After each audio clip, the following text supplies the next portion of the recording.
la personne qui te fait du mal, il faut être prudent. Jésus dit, je vous envoie comme des agneaux au milieu de loups, comme des brebis au milieu de loups. Soyez donc prudents.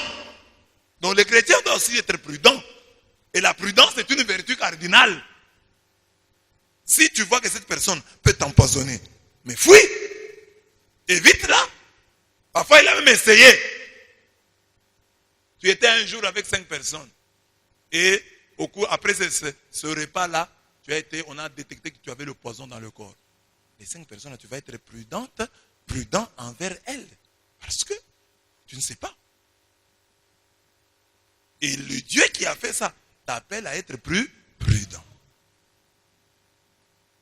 Mais attention, que cette prudence ne soit la raison qui justifie notre indifférence.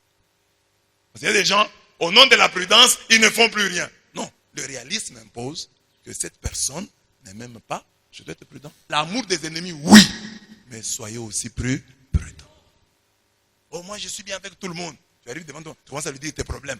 Dans notre famille, nous sommes comme ça. Moi, j'ai tel défaut, j'ai tel problème. Non! Et puis je vous ai déjà dit, il y a des gens très malins.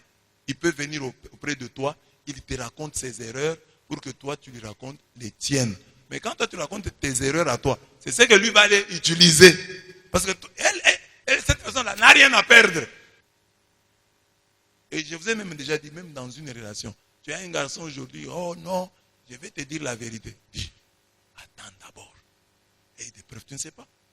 Oh, vous savez, moi, j'avais fait comme ça. Dis, un homme, quand il t'aime, une fille, quand elle t'aime, elle sait que tu as une histoire, tu as un passé. Le passé et l'histoire vont se communiquer avec le temps. Ce n'est pas aujourd'hui. Je ne suis pas une marchandise. C'est une personne humaine. Elle a une histoire. Quand tu es une personne humaine, on va te demander, dis-moi d'abord ton passé. Tu aimes, tu aimes. Tu n'aimes pas, tu n'aimes pas. Le passé, tu vas découvrir. La personne même va s'ouvrir à toi. Tu vas le savoir. Elle va constater. Quand tu lui inspireras confiance, elle te dira. Mais pas au préalable comme ça. Dis-moi ton passé. Sinon, Jésus ne guérirait pas les malades. Jésus ne ferait aucun miracle. Jésus dit, je me tourne vers l'avenir. Va désormais, ne pêche plus. Dis-moi d'abord ton passé. Et puis là, tu t'ouvres. C'est comme beaucoup de femmes ont regretté, beaucoup d'hommes ont regretté. Tu as dit à ton mari, quand vous étiez fiancés, tu vois moi, comme un garçon, là, je le connais, aujourd'hui il souffre.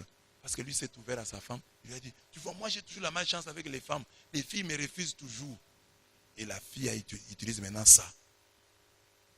Toi, les filles te refusent, non? Moi, j'étais accepté par pitié. Il ne faut pas dire ça.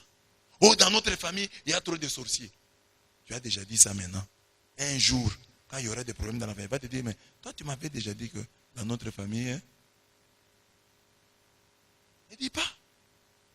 Garde d'abord. Quand tu auras cheminé avec la personne, tu pourras dire, mais qu'une personne qui t'aime d'abord tel que tu es. L'histoire, elle découvrira chemin faisant.